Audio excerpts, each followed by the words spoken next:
እኔ እንደው 21 እናቴ 24 አባቴ የምትሉ ሰዎች ሰላም 21 እናቴ ምን ለማለት ነው 21 እናቴ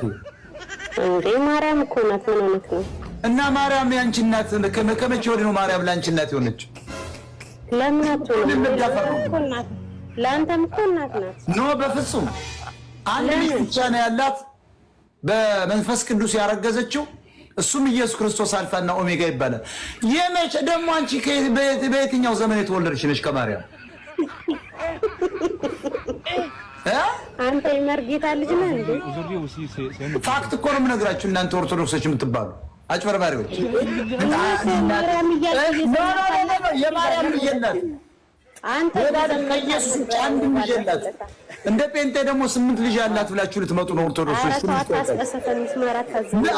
ምስማር ምስማር ዘንቦ